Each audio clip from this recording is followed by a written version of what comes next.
बिस्मिल्लाहिर्रहमानिर्रहीम। अस्सलामु अलैकुम डियर स्टूडेंट्स। आज हम स्टार्ट करेंगे डिटर्जेंसी। डिटर्जेंसी का आज हमारा फर्स्ट लेक्चर है और इसमें हम डिटर्जेंसी का इंट्रोडक्शन डिस्कस करेंगे। डिटर्जेंसी का मतलब है removal of dirt from solid surface. किसी भी सॉलिड सरफेस से डर्ट को रिमूव करना, ये प्रोसेस डिटर्जेंसी का है। चाहे आप घर में फर्नीचर की डस्टिंग करें, आप कपड़े वॉश करें, या आप खिड़कियों के शीशे साफ़ कर रहे हों, या आप यू आर टेकिंग बाथ, जब हम गुस्ल कर रहे होते हैं तो ये भी एक्चुअली डिटर्जेंसी का प्रोसेस होता है। हम अपनी बॉडी से डर्ट को रिमूव कर रहे हैं। डर्ट को डिटर्जेंसी की लैंग्वेज में साइल कहा जाएगा। Removal of dirt from solid surface will be called detergency and in language of detergency dirt will be called soil. तो जिस चीज़ को आप रिमूव कर रहे हैं, जो अनवांटेड केमिकल आप रिमूव कर रहे हैं, वो डर्ट हैं, जिनको हम सॉइल कहेंगे। और जिस सरफेस से हम डर्ट को रिमूव कर रहे हैं, उस सरफेस को कहेंगे सबस्ट्रेट। जब हम गाड़ियों के शीशे साफ़ कर रहे हैं या जब हम विंडोज़ के शीशे साफ़ कर रहे हैं, तो वो शीशे सबस्ट्रेट हैं, और जो डर्ट हम रिमूव कर रहे हैं, जो गर्दो गुबार हम रिमूव कर रहे हैं, वो सॉइल है। जब हम नहा रहे हैं तो हमारी बॉडी सबस्ट्रेट है, और जो मैल हम अपनी बॉडी से रिमूव कर रहे हैं, ये सॉइल है।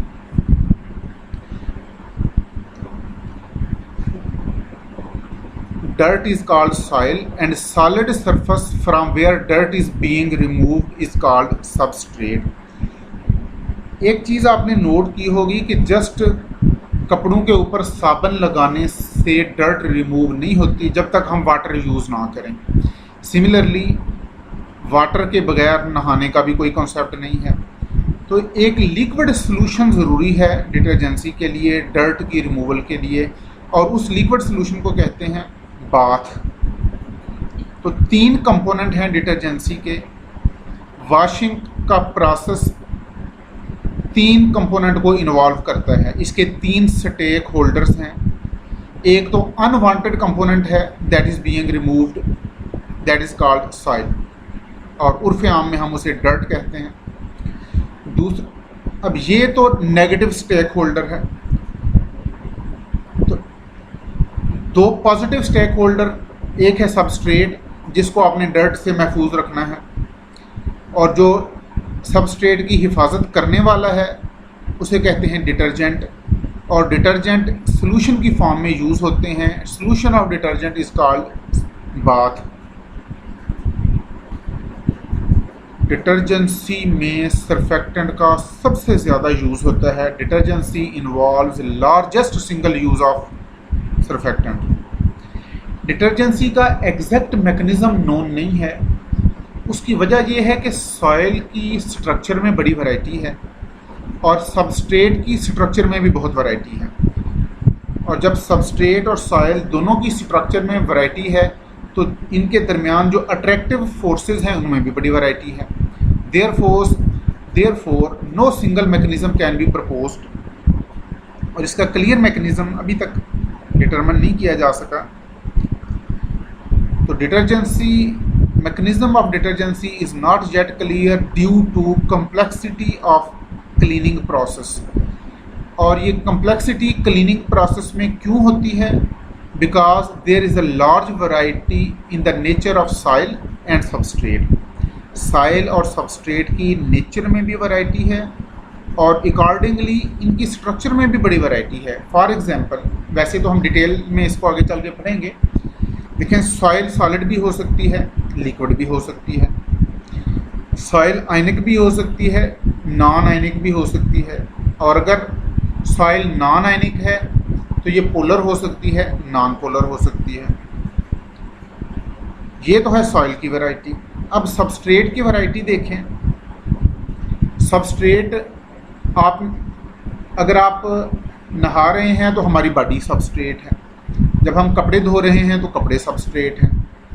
अब ये हमारे जो फैब्रिक्स हैं, they may be cotton, they may be linen, they may be wool, they may be silk, they may be wash and where.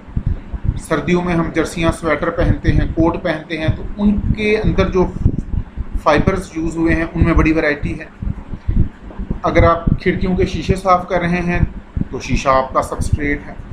अगर आप फर्श साफ़ कर रहे हैं, फर्श के ऊपर टाइलें लगी हुई हैं, वो सिरेमिक्स की टाइल्स हैं या मार्बल की टाइल्स हैं या सिर्फ सीमेंटेड फ्लोर है, तो इट डिपेंड्स ऑन नेचर। अगर आप इलेक्ट्रिक पैनल साफ़ कर रहे हैं और वो प्लास्टिक का बना हुआ है या सिरेमिक का बना हुआ है, आप हो सकता है इलेक्ट्रिक फ़ैन साफ़ कर रहे हों, तो इलेक्ट्रिक फ़ैन के जो विंग्स हैं वो आपकी सबस्ट्रेट हैं।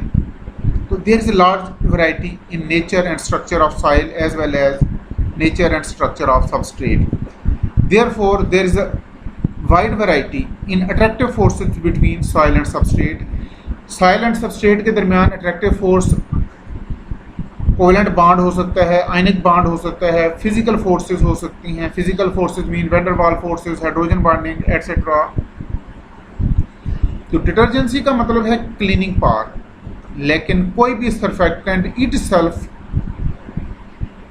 क्लीनिंग का प्रोसेस नहीं कर सकता जब तक उसको उसका सोल्यूशन ना बना लिया जाए।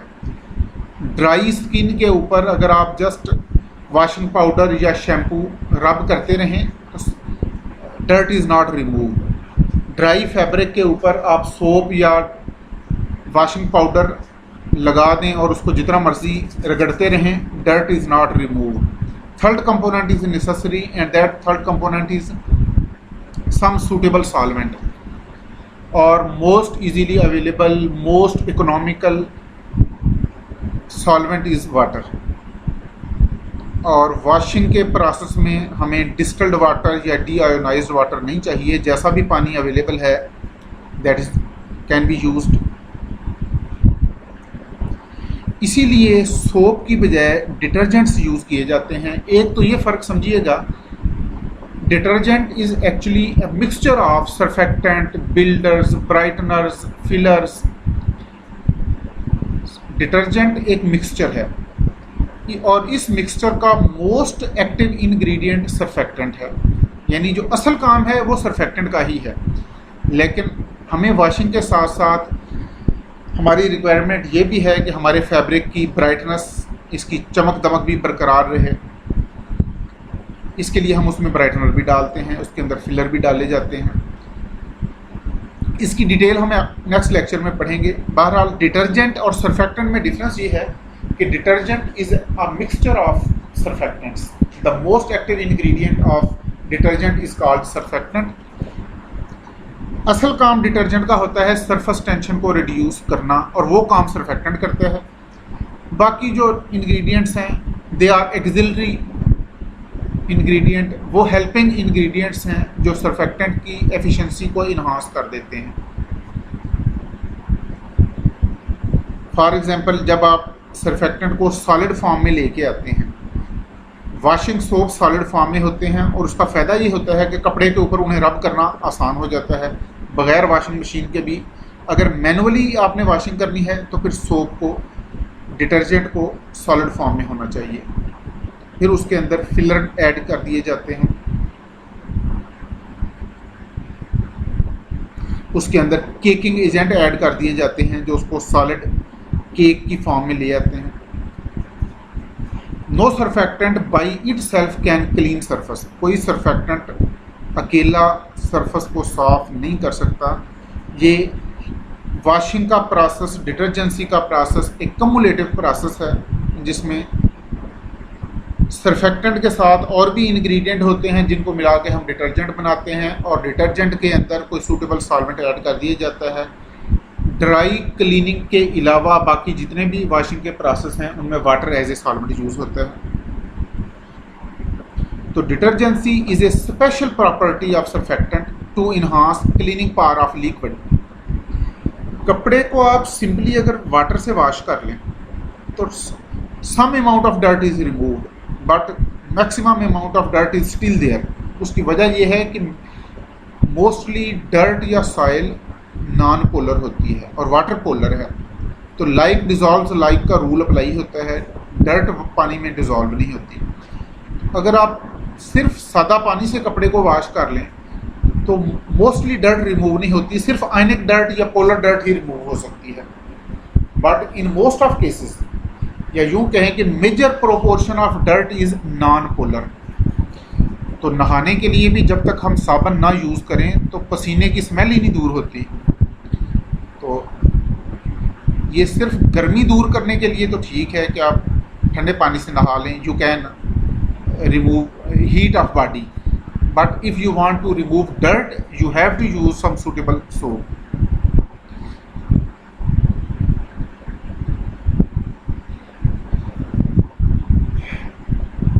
डिटर्जेंसी में एक्चुअली 6 प्रोसेस इन्वॉल्व होते हैं और इन 6 में से 5 प्रोसेस तो अब तक हम डिटेल से पढ़ चुके हैं। हमने पढ़ा सरफेक्टेंट के मालिक्यूल इंटरफेसेस के ऊपर एड्जॉर्ब हो सकते हैं। हमने ऑलरेडी डिस्कस किया कि सरफेक्टेंट के मालिक्यूल्स जब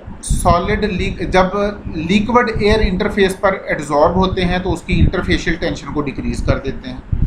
उसके बाद नेक्स्ट स्टेप में माइसलाइजेशन होती है और माइसलर सॉल्यूशन जब बन जाए उसके बाद आप कोई और अगर इंग्रेडिएंट ऐड कर दें, कोई और एडिटिव ऐड कर दें माइसलर सॉल्यूशन में, तो वो सॉल्युबलाइज हो जाता है। इसके बाद हमने पढ़ा कि पोलर और नॉन पोलर लिक्विड को मिक्स करने के लिए भी सरफेक्टेंट यूज़ होते हैं और ये प्रोसेस कहलाता है इमल्सिफिकेशन। ये पांचों प्रोसेस साइमल्टेनियसली डिटर्जेंसी में यूज़ हो रहे हैं। इससे आप अंदाज़ा लगाएं कि ये प्रोसेस कितना इंपॉर्टेंट है।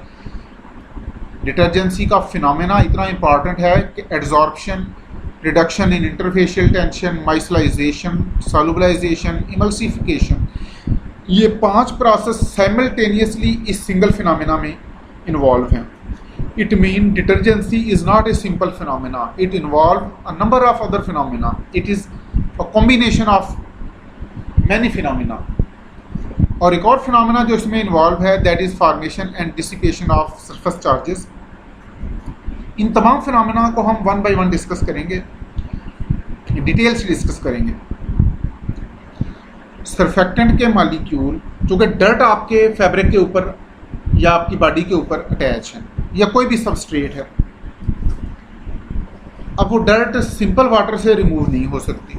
आपने वाटर में कोई सूटेबल वॉशिंग पाउडर ऐड कर दिया, उस वॉशिंग पाउडर ने, जो कि एक्चुअली उस वॉशिंग पाउडर का एक्टिव इंग्रेडिएंट है सरफेक्टेंट, और सरफेक्टेंट का काम है वाटर की सरफेस टेंशन को रिड्यूस करना। वाटर की सरफेस टेंशन रिड्यूस होने से 2 काम होंगे। एक तो ये कि वाटर की वेटिंग पावर बढ़ जाएगी। Waiting power is called wettability. आपने कभी नोट किया हो, आप कपड़े के ऊपर अगर पानी डाल दें तो वो पानी कपड़े को इजीली वेट नहीं करता, बड़ी मेहनत करना पड़ती है कपड़े को वेट करने के लिए। लेकिन जब आप पानी में वॉशिंग पाउडर डाल देते हैं तो वाटर की वेटिंग एबिलिटी बढ़ जाती है। वाटर ज़्यादा इजीली और ज़्यादा जल्दी फैब्रिक को वेट कर देता है और ज़्यादा डीपली पेनिट्रेट कर जाता है, और यही हमें चाहिए होता है। चूँकि वाटर पोलर है, हमारा फैब्रिक पोलर भी हो सकता है, जो भी हमारी सबस्ट्रेट है वो पोलर भी हो सकती है, नॉन पोलर भी हो सकती है, और बिलखसूस डर्ट हमारी नॉन पोलर है। तो पानी डर्ट के अंदर पेनिट्रेट नहीं कर सकता, तो जब तक वाटर डर्ट के अंदर पेनिट्रेट नहीं करता उस वक्त तक वो डर्ट को डिस्पर्स नहीं कर सकता, उसे डिसॉल्व नहीं कर सकता। जब हम वाटर के अंदर सरफेक्टेंट ऐड कर देते हैं तो एक काम तो ये होता है कि वाटर की सरफेस टेंशन रिड्यूस हो जाती है, और जो डिफरेंस ऑफ सिमिलैरिटी है, डिसिमिलैरिटी डिक्रीज हो जाती है बिटवीन वाटर एंड फैब्रिक। अब वाटर की ability to wet the fabric is increased and water is penetrated deeply in the fabric. दूसरी बात, जब वाटर में सरफेक्टेंट ऐड करते हैं, सरफेक्टेंट का चूंकि एक पार्ट पोलर है दूसरा नॉन पोलर है और डर्ट भी नॉन पोलर है, तो सरफेक्टेंट का नॉन पोलर पार्ट डर्ट के साथ अटैच हो जाता है और पोलर पार्ट वाटर के साथ अटैच रहता है। इस तरह वाटर और सरफेक्टेंट के कम्युलेटिव इफेक्ट से, इन दोनों की जॉइंट एफर्ट से हम डर्ट को रिमूव कर देते हैं। इसको हम इंशाल्लाह डिटेल से देखेंगे। Mechanism of cleaning process.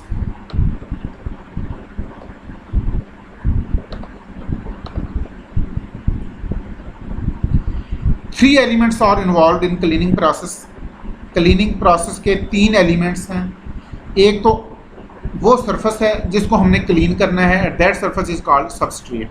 The surface to be cleaned is called substrate and the unwanted material to be removed is called soil और डर्ट। सबस्ट्रेट से हमने जिस मटेरियल को रिमूव करना है दैट इज कॉल्ड सॉइल, और जो क्लीनिंग सॉल्यूशन हम यूज़ करेंगे सॉइल को रिमूव करने के लिए उसे कहेंगे बाथ। तो ये हम ऑलरेडी डिस्कस कर चुके हैं कि सॉइल और सबस्ट्रेट की नेचर और स्ट्रक्चर में बड़ी वैरायटी है, इसलिए इसके लिए कोई सिंगल यूनिफाइड मैकेनिज्म हम प्रपोज नहीं कर सकते because of infinite variety of substrate and soil. अब सबस्ट्रेट में कौन सी वैरायटी है? सबस्ट्रेट कितनी टाइप का हो सकता है? It may be porous, it may be non porous.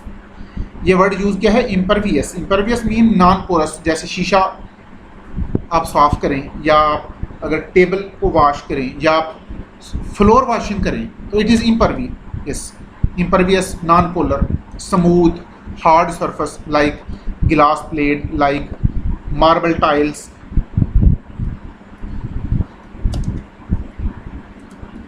Like ceramic tile,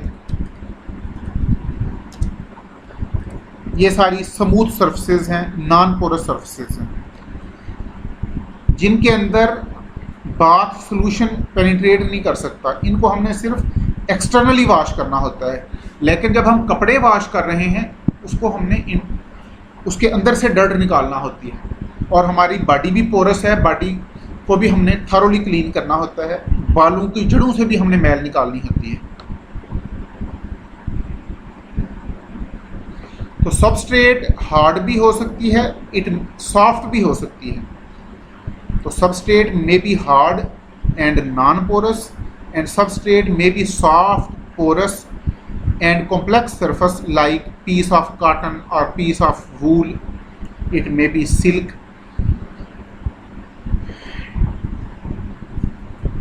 आजकल तो मिक्स्ड फैब्रिक बहुत ज़्यादा है, pure cotton, pure wool, pure silk तो बहुत कम अवेलेबल है।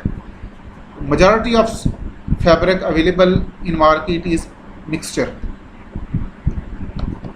जैसे polyester, polyester is the mixture of cotton and वूल।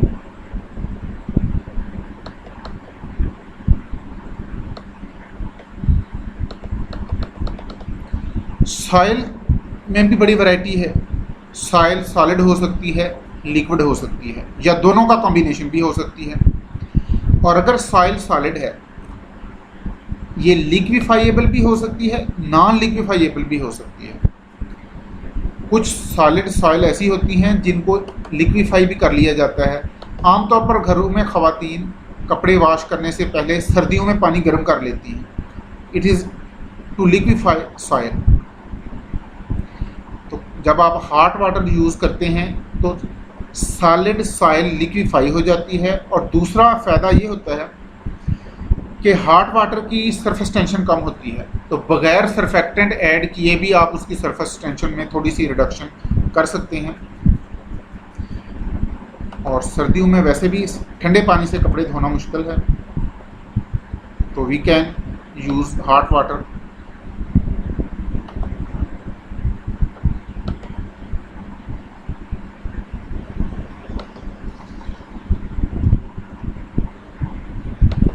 तो soil may be liquefiable or non-liquefiable.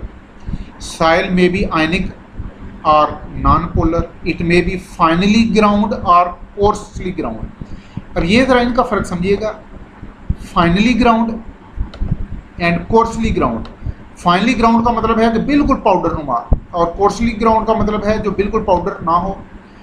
कुछ चीज़ें हम पीस लेते हैं लेकिन वो पाउडर फॉर्म में नहीं जाती, उसमें फिर भी लार्जर पार्टिकल रहते हैं, that are actually coarsely ground. And soil may be inert और reactive toward cleaning bath. Sometime soil surfactant के साथ रिएक्ट भी कर जाती है और समटाइम नहीं करती। तो सॉइल इनर्ट भी हो सकती है, रिएक्टिव भी हो सकती है, सॉलिड भी हो सकती है, लिक्विड भी हो सकती है, और अगर सॉलिड है तो ये लिक्विफाइएबल सॉलिड भी हो सकती है, नॉन लिक्विफाइड सॉलिड भी हो सकती है, आयनिक हो सकती है, पोलर हो सकती है, नॉन पोलर हो सकती है, पाउडर फॉर्म में हो सकती है, कोर्स फॉर्म में हो सकती है। तो there is large variety. Bath में एक्चुअली यूज़ होता है कोई भी लिक्विड जो आप सोल्यूशन बनाने के लिए यूज़ करें, सर्फेक्टेंट का सोल्यूशन बनाने के लिए, तो मोस्ट कॉमनली वाटर यूज़ करते हैं for dissolving detergents, accept in dry cleaning. ये ड्राई क्लीनिंग का केस ज़रा एक्सेप्शनल केस है। ड्राई क्लीनिंग में हम नॉन पोलर लिक्विड यूज़ करेंगे, तो इसको हम नेक्स्ट हम डिटेल से पढ़ेंगे। अब चूंकि सॉइल और सबस्ट्रेट में बड़ी वैरायटी है, तो उनके दरमियान जो अट्रैक्टिव फोर्सेस हैं, सॉइल जब सबस्ट्रेट पर अटैच हुई तो there should be some attractive force between these two components. इन अट्रैक्टिव फोर्सेस में भी बड़ी वैरायटी है। अगर ये आयनिक बॉन्ड हो सकता है सॉइल और सबस्ट्रेट में, कोवेलेंट बॉन्ड हो सकता है, वैन डर वाल फोर्सेस हो सकती हैं, हाइड्रोजन बॉन्डिंग हो सकती है। चूँकि सॉइल, सबस्ट्रेट और अट्रैक्टिव फोर्सेस में बड़ी वैरायटी है, इसलिए इनके लिए इनमें जो मैकेनिज्म इन्वॉल्व है डिटर्जेंसी में है, उनमें भी बड़ी वैरायटी है। तो जनरली डिटर्जेंसी का प्रोसेस 2 स्टेप इसमें इन्वॉल्व हैं। पहला स्टेप है डर्ट को रिमूव करना, और दूसरा स्टेप है जो डर्ट रिमूव हो गई उसको दोबारा एब्जॉर्ब नहीं होने देना। कपड़े के ऊपर जो डर्ट अटैच है, पहला ही तो हमारी प्रायोरिटी है कि उस डर्ट को रिमूव करें, और दूसरा स्टेप जो उतना ही इम्पॉर्टेंट है वो ये कि जो सॉइल रिमूव हो गई वो दोबारा ना अटैच हो जाए। रीडेपोजिशन को प्रिवेंट करना। First step is removal of soil from substrate, and second step is suspension of soil in bath and prevention of its redeposition. Redeposition को रोकना उतना ही इम्पॉर्टेंट है जितना सॉइल को रिमूव करना इम्पॉर्टेंट है। मुजरम को गिरफ्तार करना जितना ज़रूरी है उतना ही ज़रूरी उसको सज़ा दिलवाना, उसको कैद में डलवाना भी है। अगर पुलिस ने आज मुजरम को गिरफ्तार किया और हफ्ता 10 दिन बाद या 2-3 महीने या साल 2 के बाद वो आज़ाद हो के बाइज़्ज़त बरी हो के आ गया, तो वो पहले से ज़्यादा ख़तरनाक हो सकता है। तो जितना इम्पॉर्टेंट मुजरम को गिरफ्तार करना है उतना ही इम्पॉर्टेंट उसे कैद में डालना, उसे सज़ा दिलवाना भी है। तो second step is just as important as that of first step. Removal of soil from substrate. पहला स्टेप हम डिस्कस करते हैं जी कि सॉइल को हम सबस्ट्रेट से कैसे रिमूव करेंगे।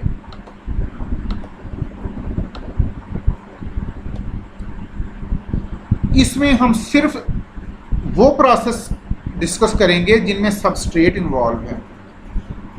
घरों में जब हम कपड़े वॉश कर रहे होते हैं तो हम साथ रबिंग भी करते हैं। देहातों में ख़वातीन अभी भी लकड़ी की स्टिक्स यूज़ करती हैं रबिंग के लिए। That is mechanical process. आप कपड़े को भिगो के रख देते हैं वॉशिंग पाउडर में, फिर उसको मैनुअली रब करते हैं, ये मैकेनिकल प्रोसेस है। तो फिलहाल हम मैकेनिकल प्रोसेस को डिस्कस नहीं कर रहे हैं, और यही mechanical process to some extent washing machine के अंदर भी होता है। और देहातों में लकड़ी के डंडों से औरतें कपड़े को हीट कर रही होती हैं। That is also mechanical process. तो हम फिलहाल मैकेनिकल प्रोसेस को डिस्कस नहीं करेंगे। और जो केमिकल रिएजेंट हम ब्लीचेस यूज़ करते हैं या कोई एंजाइम यूज़ कर लें, कोई ऑक्सीडाइजिंग रिड्यूसिंग एजेंट यूज़ कर लें, कोई भी ऐसा केमिकल जो सर्फेक्टेंट नहीं है, उसका इफ़ेक्ट भी हम फिलहाल नहीं डिस्कस कर रहे। तो डिटर्जेंट में से हम फिलहाल सिर्फ सर्फेक्टेंट का ही इफ़ेक्ट देखेंगे, बाकी जो इंग्रेडिएंट्स हैं उनका इफ़ेक्ट डिस्कस नहीं करेंगे। अगर सॉइल कपड़े के ऊपर फिज़िकली अटैच है तो इसका मतलब है ये फिनोमेना फिज़िकल एड्जॉर्प्शन का है, और फिज़िकल एड्जॉर्प्शन के फिनोमेना में सिर्फ इलेक्ट्रोस्टैटिक फोर्सेस या वैन डर वाल फोर्सेस इन्वॉल्व हैं। इसलिए वो ये फिजिकल बॉन्ड इजीली ब्रेक हो जाता है सरफेक्टेंट यूज़ करने से। और अगर केमिकल बॉन्ड बन गया है सॉइल और सरफेक्टेंट के दरमियान, तो इसका मतलब है अब एक नया कंपाउंड बन गया। सॉइल ने अगर सबस्ट्रेट के साथ कोई कोवेलेंट बॉन्ड बना लिया है, उस कोवेलेंट बॉन्ड को जस्ट आप सरफेक्टेंट के साथ ब्रेक नहीं कर सकते, अब आपको कोई और केमिकल भी उसमें ऐड करना पड़ेगा, कोई oxidising agent, reducing agent to break this bond. तो केमिकली एड्जॉर्ब्ड सॉइल, इसको हम केमीजॉर्ब्ड सॉइल भी कह सकते हैं, जिसमें कोवेलेंट बॉन्ड बन जाए। It can be removed by chemical reaction. कोई भी ऐसा केमिकल कंपाउंड जो इन कोवेलेंट बॉन्ड को डिस्ट्रॉय कर दे वो हम यूज़ कर लेंगे। ये केमिकल एंजाइम हो सकता है, ऑक्सीडाइजिंग एजेंट हो सकता है, रिड्यूसिंग एजेंट हो सकता है, ब्लीच हो सकता है। कुछ दाग ऐसे होते हैं जो रिमूव नहीं होते, बार बार कपड़े के साथ वॉशिंग करने से, बार बार रब करने से, जब तक आप ब्लीच नहीं यूज़ कर लेते, तो that is actually covalent bond.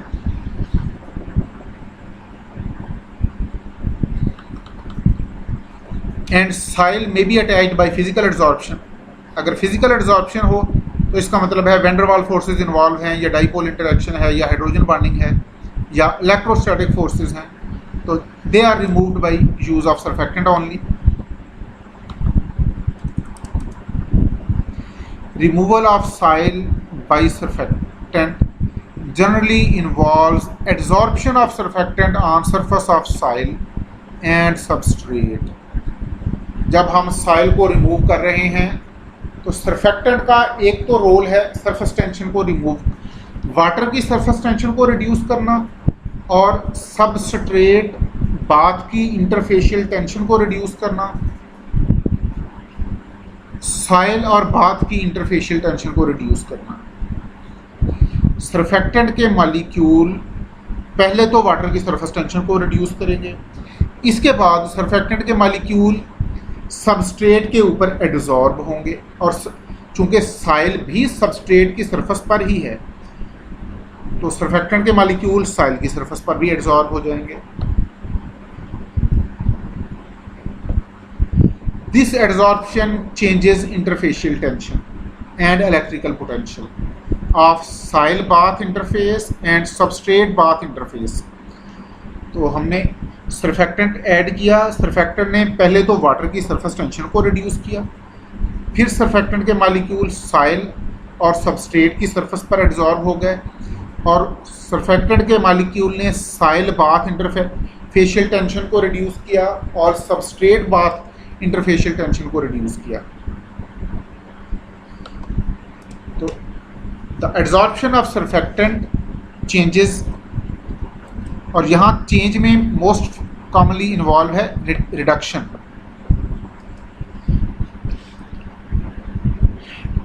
The adsorption of surfactant changes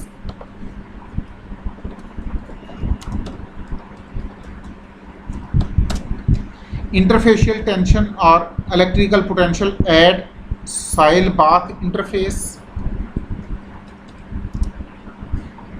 and interfacial tension at substrate bath interface।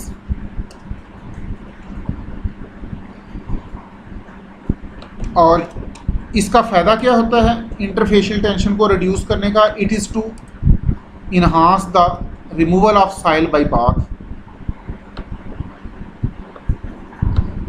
अब देखें जी classification of bath, classification of soil. Soil may be liquid and और इट मे बी सॉलिड।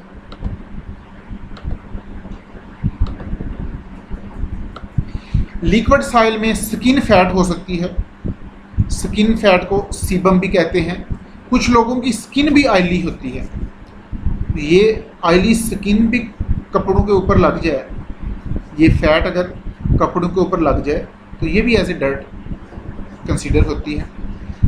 तो oily soil या liquid soil involve skin fat, it involve fatty acids, mineral oil, vegetable oil, fatty alcohol and liquid components of cosmetics. ये cosmetics भी as a dirt consider होते हैं।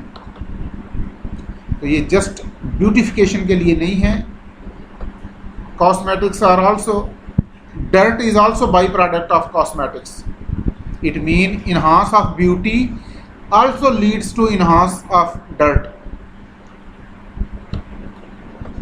तो liquid soil is removed by role back mechanism, इसको हम इंशाल्लाह next lecture में detail से पढ़ेंगे। अब एक तो सॉइल लिक्विड हो सकती है, सॉइल सॉलिड भी हो सकती है, और सॉलिड सॉइल की फर्दर दो टाइप्स हैं।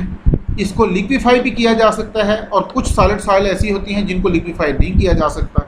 अगर सॉलिड को लिक्विफाई कर लिया जाए तो उस सॉलिड सॉइल को कहते हैं liquefiable solid soil, like vegetable oil, waxes. इसको लिक्विफाई आप हीट से भी कर सकते हैं, हॉट वाटर यूज़ करके भी आप सॉलिड सॉइल को लिक्विफाई कर सकते हैं, और कुछ एडिटिव्स भी ऐसे हैं जो सॉइल को लिक्विफाई कर देते हैं। And such soil is removed by role back mechanism, यानी लिक्विड सॉइल को भी आप रोल बैक मैकेनिज्म से रिमूव कर सकते हैं, और सॉलिड सॉइल अगर लिक्विफाई हो जाए तो उसको भी रोल बैक मैकेनिज्म से रिमूव कर सकते हैं। सॉलिड सॉइल की दूसरी टाइप है non liquefiable solid soil, that is particulate matter. Air में बहुत सारे सस्पेंडेड पार्टिकल होते हैं जो सॉलिड भी हो सकते हैं, लिक्विड भी हो सकते हैं। They may be carbon particle, they may be iron oxide, clay particles, they are actually non liquefiable solid soil.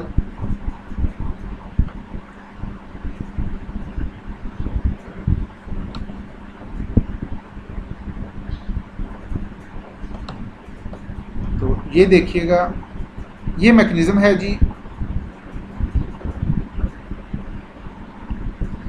ये डायग्राम इतनी क्लियर नहीं है, तो let me show you from Google.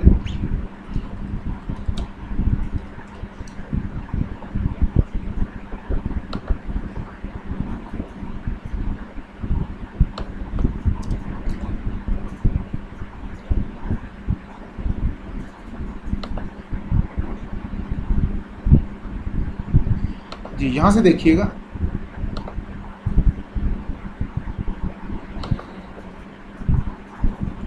I think it will take some time. हाँ जी, ये substrate है, dirty cloth,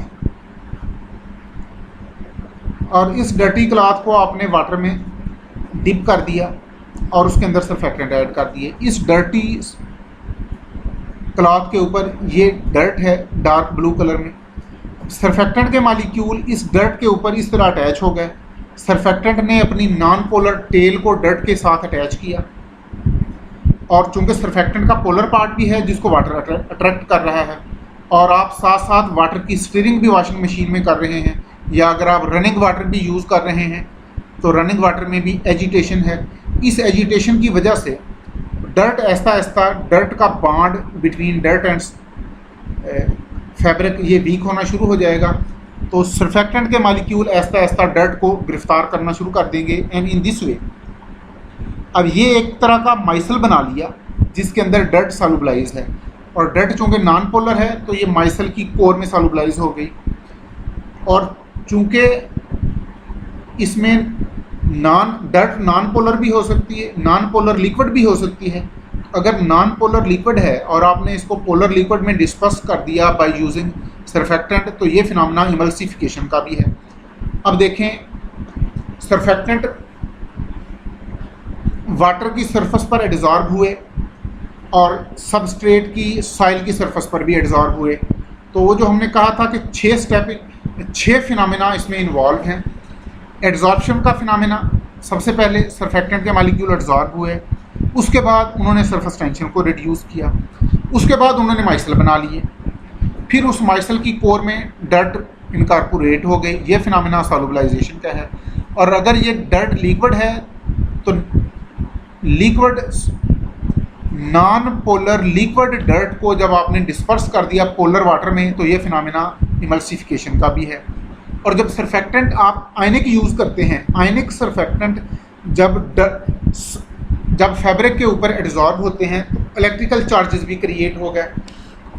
तो ये क्रिएशन ऑफ इलेक्ट्रिकल चार्जेस का फिनोमेना भी इसमें इन्वॉल्व हो गया। तो ये सारे 6 के 6 फिनोमेना साइमल्टेनियसली इसमें इन्वॉल्व हैं।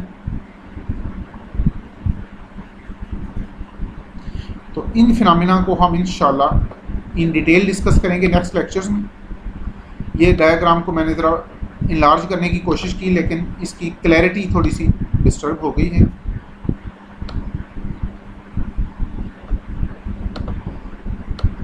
ये फर्स्ट स्टेप में सरफेक्टेंट के मालिक्यूल अप्रोच कर रहे हैं डर्ट को और फैब्रिक को।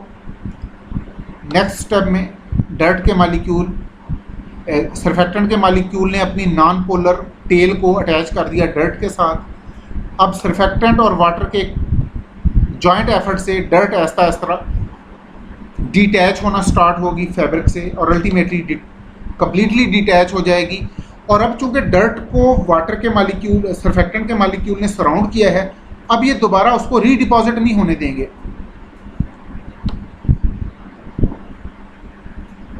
तो dear students, thank you very much.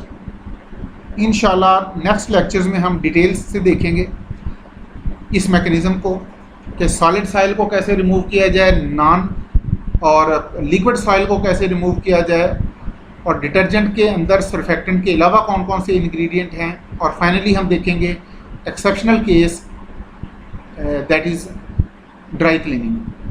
तो थैंक यू वेरी मच। इंशाल्लाह we will be here, we will join each other in next lecture. Thank you very much. अल्लाह हाफिज़।